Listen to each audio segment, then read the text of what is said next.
दुनिया की एक ऐसी जेल जिसमें खूंखार कैदी रहते हैं।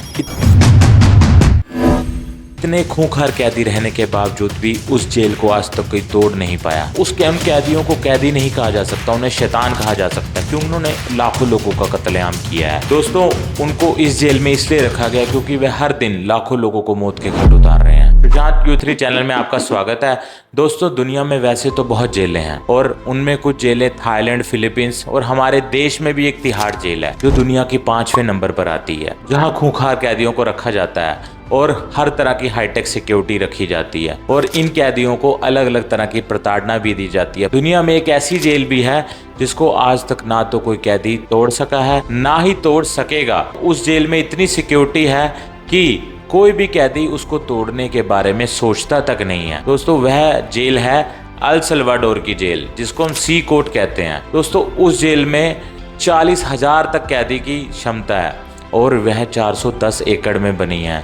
वैसे तो हमारे देश में भी जो तिहाड़ जेल बनी है वह 400 एकड़ में है, पर हमारे देश से कई गुना ज़्यादा क्रूर और शैतान कैदी वहां पर रहते हैं। उन कैदियों को जिस तरह से रखा जाता है दोस्तों, आज मैं उसके बारे में आपको बताऊंगा। एक एक सेल के अंदर 80-80 लोगों को रखा जाता है और सिर्फ आधा मीटर जगह दी जाती है। दोस्तों, कोई आदमी इतनी सी जगह में कैसे सो सकता है? और ना तो सूरज की रोशनी उन तक पहुंच सकती है, ना ही उनका बाहरी दुनिया के साथ कांटेक्ट रहता है। जहां पर वह सोते हैं उस पर भी गार्ड्स नजर रखते हैं और कैमरा वहां पर हर जगह, हर कोने में कैमरा है। दोस्तों, इस जेल में इस तरह के जैमर लगे हुए हैं कि 2 किलोमीटर की रेंज में कोई भी मोबाइल यहाँ पर काम नहीं करता, ना ही कोई सैटेलाइट फंक्शन करती है। कोई भी आदमी अगर इस जेल में बुलाया जाता है या आता है, उसको कोई भी चीज अंदर ले जाने की अनुमति नहीं है। इस तरह की high secured fingerprint scanner machine है जो फिंगरप्रिंट के साथ साथ आपकी बॉडी को भी स्कैन कर लेती है।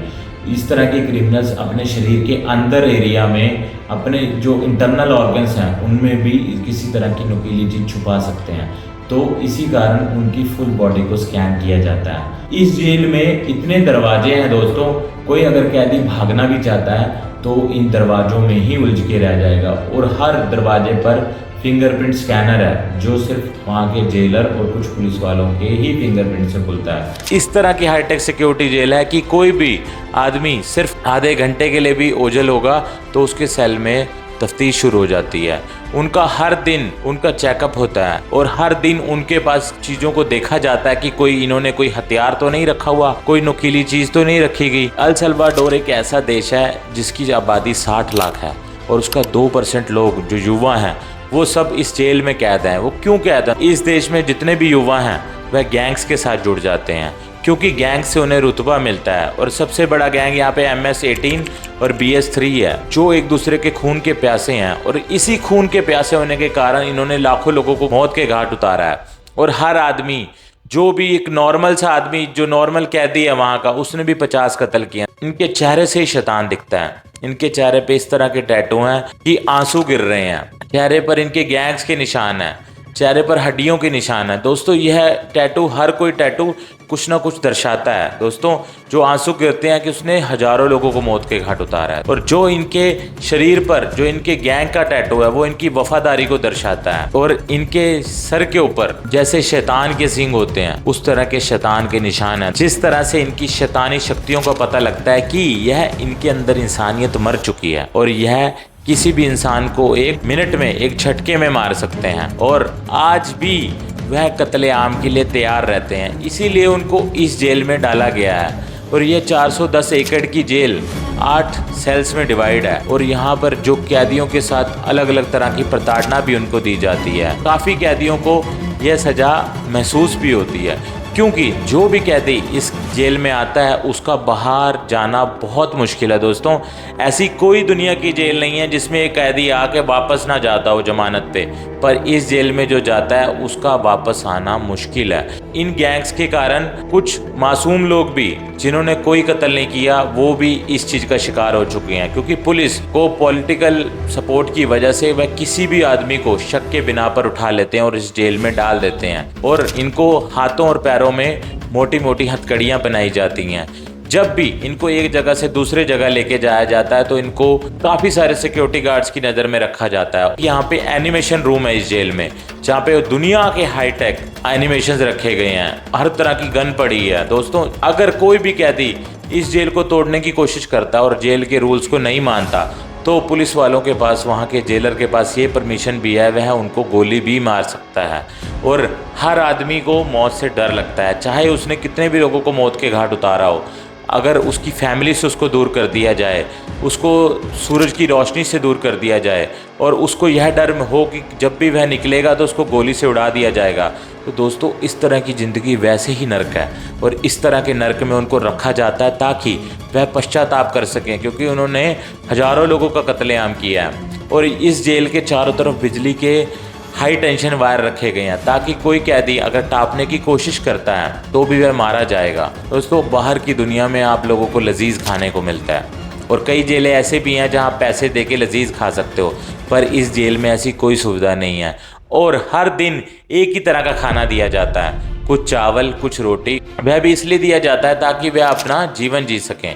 उनको प्रोटीन की कोई चीज़ नहीं दी जाती, ना ही कोई लजीज खाना दिया जाता है। चाहे कोई बड़ा गैंगस्टर हो, चाहे वह गैंग का लीडर हो, चाहे वह छोटा हो, सबको बराबर खाना दिया जाता है। पैसों के कारण कोई भी व्यक्ति इस जेल से बाहर नहीं आ सकता और इस जेल से बाहर निकलने के लिए कैदी सोचते भी नहीं हैं।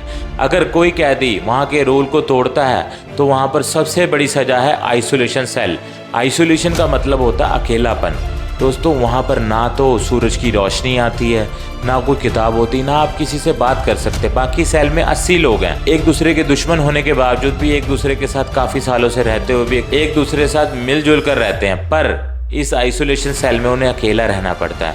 दुनिया का सबसे बड़ी सज़ा अकेलापन है। दोस्तों, कोई भी आदमी अकेला कुछ वक्त तक रह सकता है, पर ज़्यादा वक्त रहे तो उसकी मानसिक स्थिति खराब हो जाती है और उसे दुनिया की हर चीज़ से नफरत होने लगती है। इस आइसोलेशन वार्ड में इसी तरह की सज़ा दी जाती है और कोई भी कैदी इस आइसोलेशन सेल का पीरियड ख़त्म होने से पहले नहीं निकल सकता, क्योंकि ये आइसोलेशन सेल एक हफ्ते से पहले कभी नहीं खोला जाता। ना ही उस कैदी को बार बार बाहर निकाला जाता है, बाकी कैदियों को हफ्ते में एक दिन निकाला जाता है, पर जो कैदी उस आइसोलेशन सेल में उसको नहीं निकाला जाता। दोस्तों, इस तरह की प्रताड़ना दी जाती है कि कोई भी आदमी या दूसरा आदमी किसी भी आदमी का कत्ल करने की सोचे तक ना। और यह डर का माहौल इसलिए बनाया जा रहा है क्योंकि सालों से वहाँ के लोग डर के माहौल में जी रहे थे और ये गैंग्स किसी को भी मौत के घाट उतार देते थे और किसी की प्रॉपर्टी पर भी कब्जा कर लेते थे। इस डर के माहौल को खत्म करने के लिए वहाँ के राष्ट्रपति ब्रुकली ने इस तरह की जेल बनाई कि कैदियों को इस तरह की प्रताड़ना दी जाए ताकि उनको यह समझ आए कि किसी की जिंदगी के साथ खेलना सही नहीं है। कोविड इस तरह के वायरस फैलने के बावजूद भी वहाँ पर 80 लोग ही रखे जाते थे एक सेल में। वहाँ पर जिंदगी की कोई कीमत नहीं है क्योंकि उसका बाहर की दुनिया, अपनी फैमिली तक से भी कांटेक्ट नहीं होता। ना तो इस जेल में कोई फ़ोन है, ना ही पुलिस वालों को फ़ोन दिया गया। पुलिस वाले भी सिर्फ बाहरी दुनिया से सैटेलाइट फ़ोन से कांटेक्ट कर सकते हैं, वह भी बहुत लिमिटेड है और किसी भी आदमी को इनके नज़दीक नहीं जाने देते। इवन कोई मीडिया वाला भी हो उसको भी उनके साथ आई टू आई कांटेक्ट या इंटरव्यू नहीं लेने दिया जाता। और कुछ कैदी जो काफ़ी सालों से रह रहे हैं उनमें से अगर किसी का इंटरव्यू लिया भी गया है तो भी वह यही कहते हैं कि हम तो 11 साल की उम्र में इस जेल में आ गए और आज हम 40 साल के हो गए हैं, हमने बाहरी दुनिया देखी तक नहीं। उनको इतना दुख होता है कि वह अपने परिवार से दूर हो गए, समाज से दूर हो गए और वह यही संदेश देते हैं लोगों को कि तुम पढ़ो लिखो, अपना काम करो, तुम इस गैंग्स की दुनिया में नहीं आओ। अगर तुम्हें कोई गैंग की दुनिया में लाता है तो तुम्हें इस जेल में आने के लिए तैयार रहना होगा। और इस जेल में जो लोग आते हैं वह वापस जाने की सोच भी नहीं सकते और ना ही उनको किसी लीगल प्रोविज़न का सहारा मिलता है। इस जेल में अलग अलग तरह की सुरंगें भी बनी हुई हैं। दोस्तों, बहुत कम जेलें ऐसी होती हैं जिसमें सुरंगें बनी होती हैं। एक बटन दबाने पर हजारों पुलिस वाले इकट्ठे हो जाते हैं। जेल तो चाहे कोई भी हो, जेल जेल ही होती है, पर इस तरह की कोई जेल में आए और वापस जाने का उसका कोई रास्ता ना हो तो यह जिंदगी नहीं दोस्तों, एक मौत है। अभी इसे दुनिया की खतरनाक और दुनिया की सबसे खुफिया जेल भी कह सकते हैं। और यहाँ पर आने वाला हर शख्स सिर्फ यही सोचता है कि अगर मैं इस जेल में आया अल सल्वाडोर में तो हमें इस जेल में आना पड़ेगा और इस जेल की प्रताड़ना ऐसी है कि आदमी बाहर जा ही नहीं सकता। दोस्तों, आपको क्या लगता है कि कोई कैदी इस जेल से कभी भाग सकेगा और बाहर के लोग कभी इस जेल में आना चाहेंगे? यह आप कमेंट में जरूर बताएं। और अगर इसी तरह की वीडियोस आप देखना चाहते हैं तो हमारे चैनल को लाइक कीजिए, शेयर कीजिए, सब्सक्राइब कीजिए।